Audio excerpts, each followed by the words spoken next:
آج کی ہماری اس نشست کا موضوع ہے اللہ رب العزت نے جن لوگوں کو قرآن کریم حفظ کرنے کی عطا سے نوازا ہے، ان کے فضائل کیا ہیں۔ ایک بندہ جس نے اپنے شہزادے کو دنیاوی امور سے ہٹا کر، دنیا داری سے ہٹا کر، وہ بچہ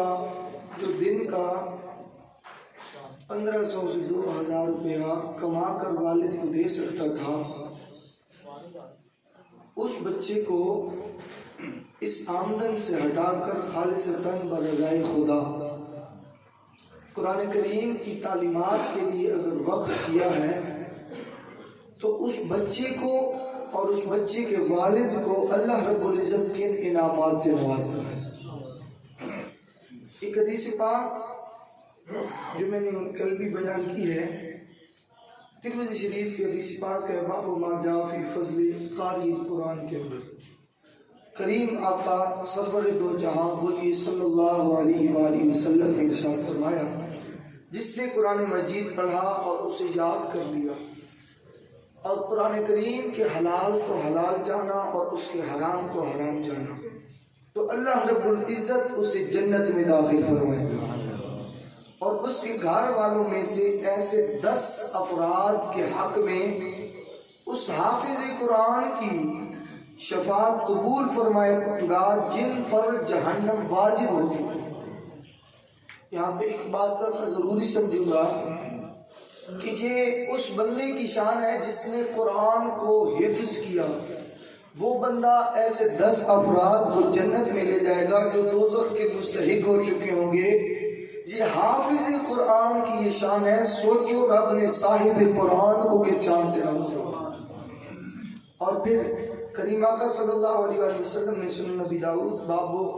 فی ثواب قراءۃ القرآن کے اندر یہ بات موجود ہے۔ حضرت سیدنا سہل بن معاذ رضی اللہ عنہ اپنے والد سے روایت کرتے ہیں کہ رسول اکرم صلی اللہ علیہ وآلہ وسلم نے ارشاد فرمایا، جس نے قرآن پاک پڑھا اور اس کی تعلیمات پر عمل کیا، اس کے والدین کو قیامت کے روز ایسا تاج پہنایا جائے گا جس کی چمک، کریم آقا نے فرمایا، اگر تمہارے بیچ ہوتی تو وہ سورج کی اس روشنی سے بھی بہتر ہوتی جو اس وقت تھا یا اب ہے۔ کریم آقا نے فرمایا سورج کی اس روشنی سے اس تاج کی چمک بہتر ہوتی۔ اور کریم آقا نے مزید فرمایا جو تمہارے گھروں میں ہوتی ہے نا سورج کی روشنی، اس سے وہ روشنی بہتر ہوگی۔ اور جب اس کے ماں باپ کا یہ درجہ ہے تو پھر بتاؤ خود اس شخص کا کیا درجہ اور مرتبہ مقام ہوگا جس نے سارا قرآن اپنے سینے میں یاد فرمایا، اپنے سینے میں محفوظ فرمایا ہے۔ اور اس کے بعد سنن نبی داؤد شریف کی ہی حدیث پاک باب فی ثواب قراءۃ القرآن کے اندر 1404 حدیث نمبر ہے کہ کریم آقا صلی اللہ علیہ وآلہ وسلم نے ارشاد فرمایا، جو قرآن پاک پڑھنے میں ماہر ہے یعنی قاری قرآن،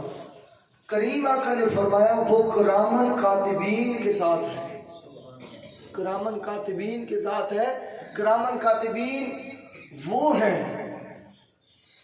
کرامن کاتبین وہ ہیں جن کی بدولت آپ لوگوں کی جنت کا یا دوزخ کا فیصلہ ہونا ہے۔ اور پھر آقا علیہ الصلوۃ والسلام نے فرمایا جو بندہ رک رک کر قرآن پڑھتا ہے، رک رک کر قرآن پڑھتا ہے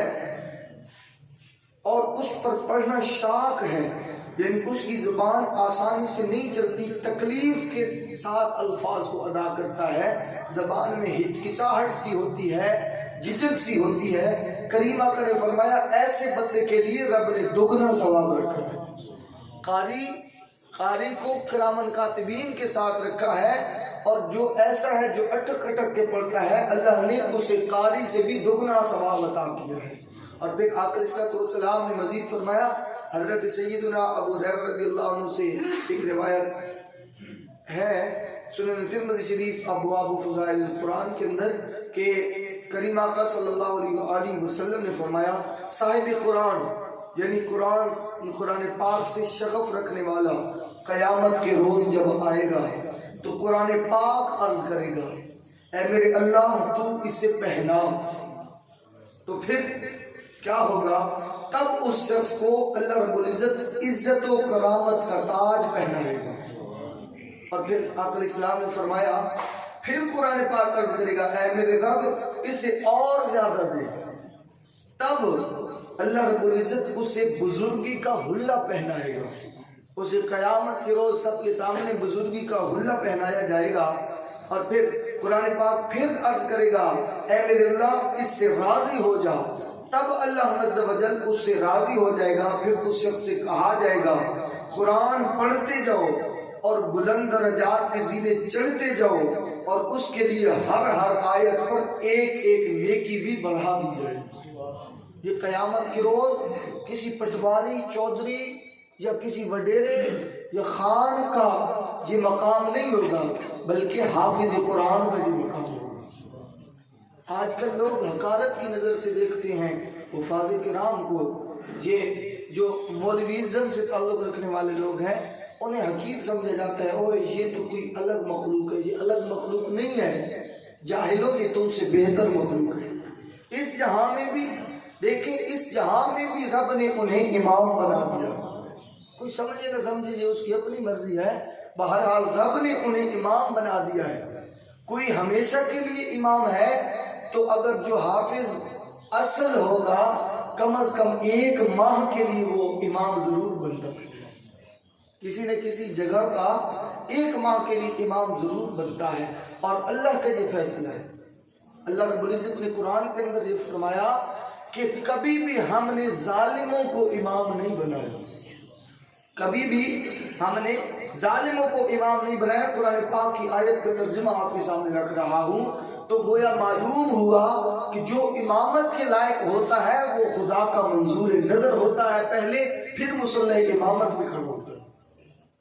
یہ تقوی والے لوگوں یا تقوی والے اماموں کی بات ہے۔ بہرحال کریم آقا صلی اللہ علیہ وسلم کی ایک اور حدیث حضرت سیدنا عبداللہ ابن عمر رضی اللہ عنہ سے روایت رسول اکرم صلی اللہ علیہ وسلم نے ارشاد فرمایا صاحب قرآن کو قیامت کے روز حکم ہوگا، یہ بھی ترمذی شریف کی حدیث پاک ہے، کہ پڑھتے جاؤ اور بلند درجات چڑھتے جاؤ اور ٹھہر ٹھہر کر پڑھو جیسے تم دنیا میں ٹھہر ٹھہر کر پڑھتے تھے، کہ تمہارا بلند مقام وہاں ہے جہاں تم آخری آیت کی تلاوت کرو گے، جہاں رک جاؤ گے وہ تمہارا آخری مقام ہوگا۔ اور پھر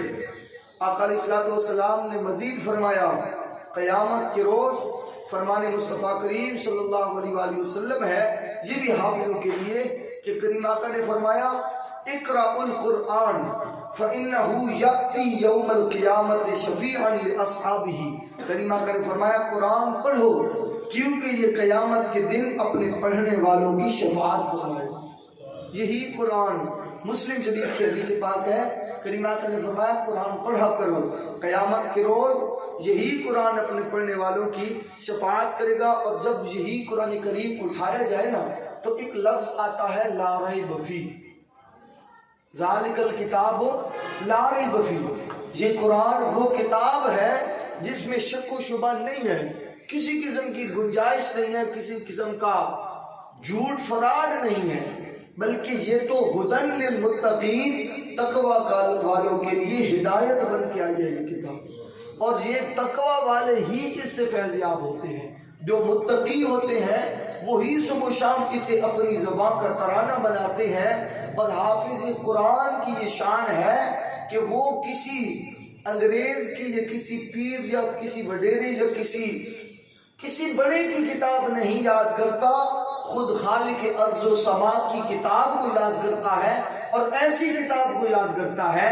قیامت کی صبح تک نہ کسی کی زبر بدلی جائے گی نہ زیر بدلی جائے گی، اور ایسی کتاب کو یاد کرتا ہے جو متقین کے لیے ہدایت ہے، اور ایسی کتاب کو یاد کرتا ہے جس کی حفاظت کا ذمہ بھی رب نے خود اپنے ذمہ لے رکھا۔ تو اللہ رب العزت سے دعا ہے کہ مالک کریم ہمیں اپنی اس کتاب لا ریب فیہ کتاب کی تلاوت کرنے کی توفیق عطا فرمائے، اور جو ہمارے بزرگ ہیں، ہمارے وڈیرے ہیں، ہمارے بڑے ہیں، مالک کریم ان کو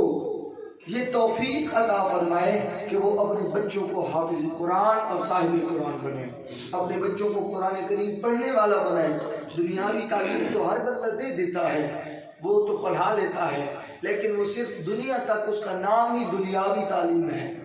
دنیاوی علم نام ہی اس کا دنیاوی علم ہے۔ لیکن خدا کی عزت کی قسم، جو بندہ قرآن یاد کر لے، قرآن نہ اس جہاں میں بھوکا مرنے دے گا